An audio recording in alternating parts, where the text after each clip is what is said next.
Guys, તો અમે લોકો ઘરે આવી ગયા છીએ. અમે આવ્યા હતા રાતના 2:30 વાગે ઘરે, અને 2:30 વાગે આવી ને પછી કાનું ઉઠી ગયો તો અમે લોકો સૂવામાં 5 વાગે ગયા હતા. 5 વાગે સૂતા તો 12 વાગે ઉઠ્યા, અને હજી વસ્તુ બધી એમને એમ જ પડી છે આખા રૂમમાં બધી ફેલાયેલી. અત્યારે વાગે છે 4:45, અને વોશિંગ મશીન ને એસી બંને આજે જાય છે હોસ્પિટલ ઠીક થવા માટે.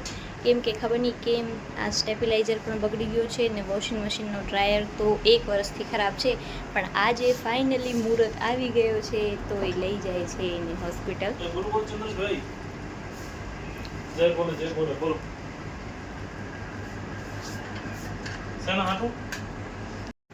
હજી ફોન ચાલુ છે, કાંઈ પણ કામ કરતા હશે ને તો ફોન ચાલુ જ રાખશે. ખબર નહીં કેવી એવી આદત છે.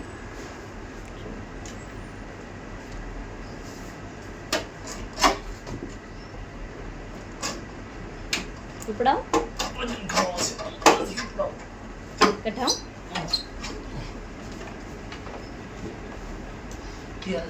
निकल गया।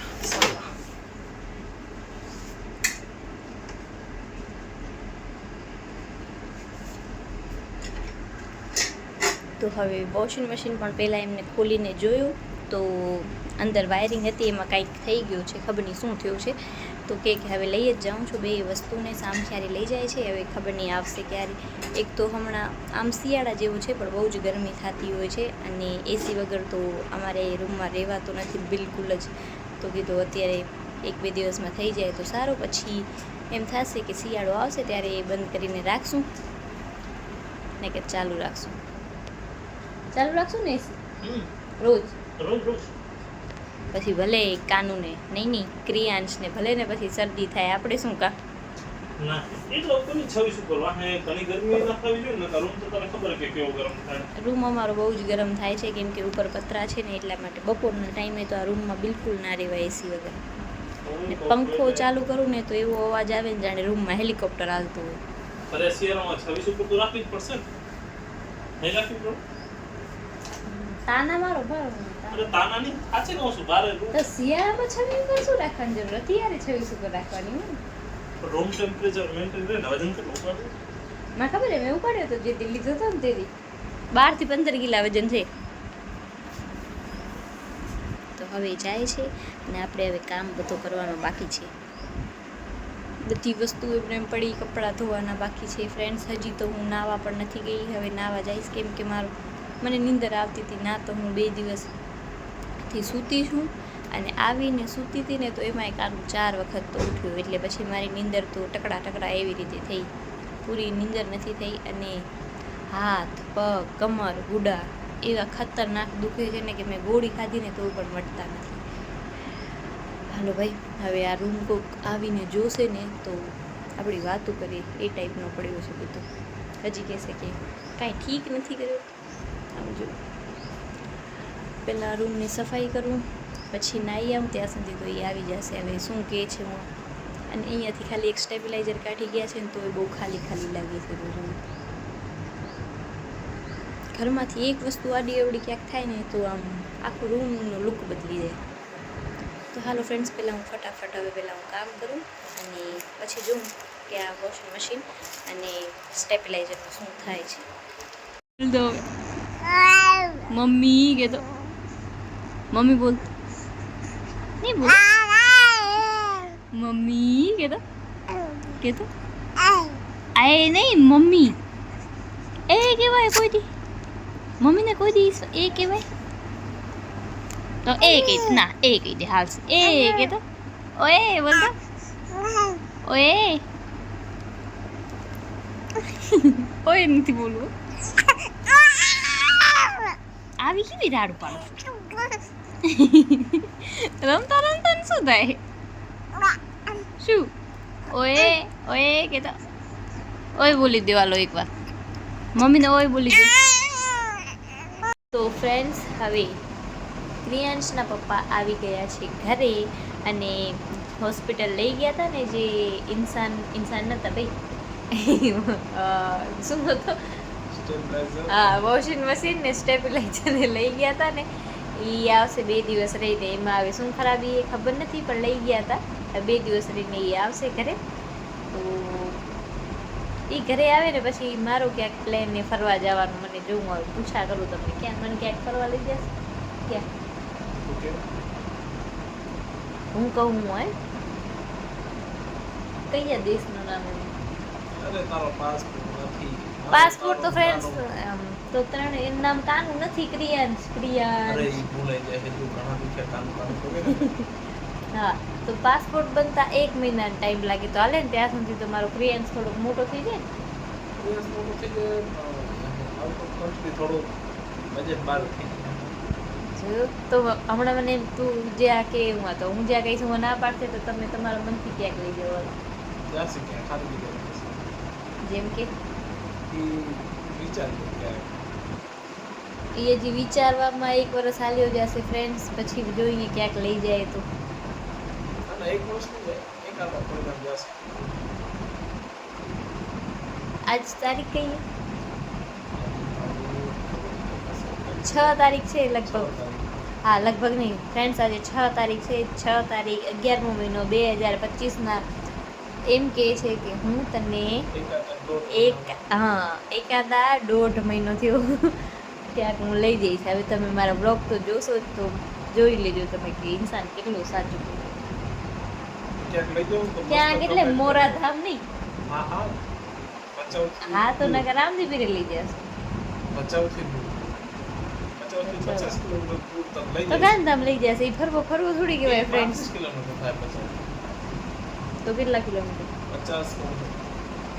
તો શું વધ્યો ફ્રેન્ડ્સ? પછી ભુજ વધ્યો તો એમ ના જવાય ને, આમ જવાય ને. મુંબઈ જવાય, અમદાવાદ જવાય, રાજસ્થાન જવાય. જોશી હાલો ક્યાંક તો જશે. ક્યાં એની લઈ જાય ફ્રેન્ડ્સ? કે છે હમણાં વાગે કેટલા અત્યારે? કેટલા વાગે? 10:22 થાય ને ફ્રેન્ડ્સ. ક્યારેક હું કહું ને કે ક્યાંક ફરવા લઈ જાવ તો મને એમ કહે છે તું નીંદર કરી લે, સપનામાં જ્યાં જવું હોય ને હાલી જાય. તો જલ્દી ને સારી રીતે ફરીને આવી ખબર જેવો થારી ગયો. જોયું ને, એમાં પાછા પૈસા એ પણ ખર્ચ ના થાય ને પાછા એમના. એટલા માટે કામ તો મસ્ત આજે સૂઈ ગયો છે. ખબર નહીં કેમ હમણાં 1-2 દિવસથી તો એ ડાયો બની જાય છે, સૂઈ જાય છે. થોડો ઘણો કંટાળો દે પણ એટલો તો હવે નોર્મલી. બાકી સૂઈ તો ગયો છે અત્યારે. જોઉં હવે 10:30-11 વાગે ઉઠે તો છે રોજ કા. આજ કાંઈ નક્કી ના કહેવાય, એના મૂડ ઉપર આધારે. પાછો આટલા છોકરાનો ટાઈમ ટેબલ, એને 11 વાગે ઉઠવો એટલે ઉઠવું. રોજ એક ટાઈમ ઉપર જ એને ઉઠવું. અને સૂવાનો ટાઈમ ટેબલ એ નક્કી 9 ને 9:15ની વચ્ચે કાંઈ પણ કરીને એને નીંદર આવે એટલે આવે. અને જો એને એ ટાઈમે અમે ના સુવડાવીને એટલો રોશે કે આખો ઘર માથે ઉપાડી લેશે. અને પછી એને સુવડાવો તો બસ એ સૂઈ જશે. પણ એ સૂવા માટે એટલો રોવે ને કે આપણા કાન એમ થાય આપણા કાન દુખી આવે. એની નળી નહીં દુખી આવતી હોય એટલો રાડું પાડીને રહેશે.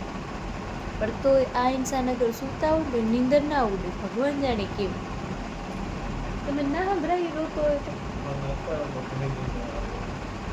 ફ્રેન્ડ્સ કેટલી નીંદર આવે ને તો રીલ્સ જોવો. કાંઈ કામ તો નથી કરતા ને તમે જુઓ.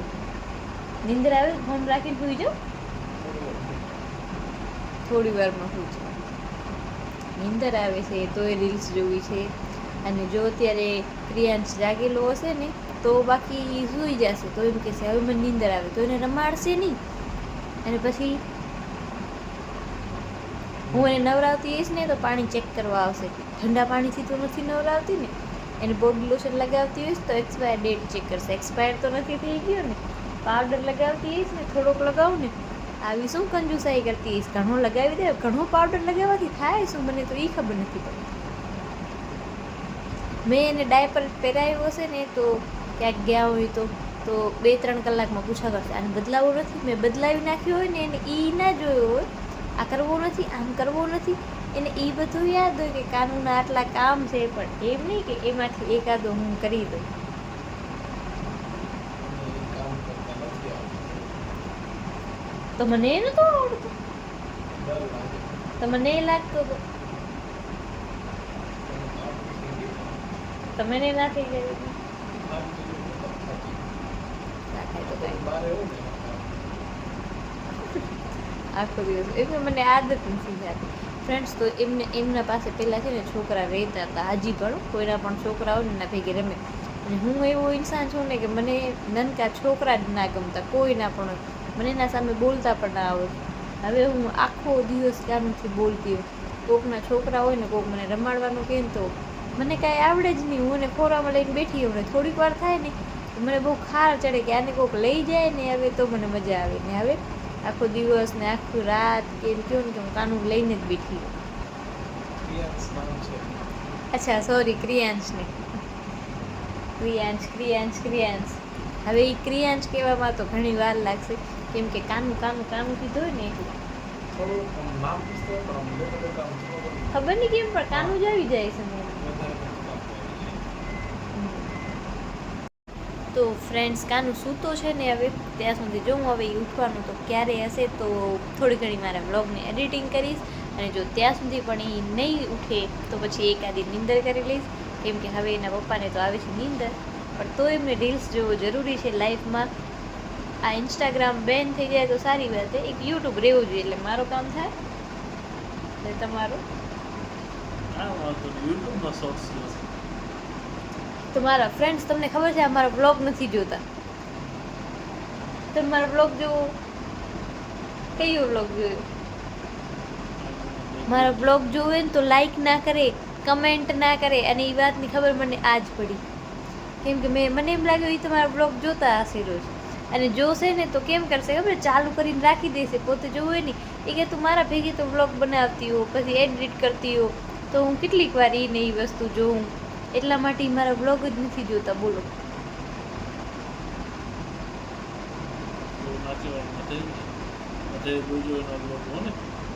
પાછા તમને બધાને કહે છે તમે બધા મારા બ્લોગ જોજો. મારા બ્લોગ નથી જોતા. ભગવાન, ક્યાં જાવું? તો ફોન રાખીને હોઈ જાવ હવે નીંદર આવતી હોય તો. તો ફ્રેન્ડ્સ તમને આજનો મારો બ્લોગ ગમ્યો હોય તો લાઈક, શેર અને સબસ્ક્રાઈબ કરજો.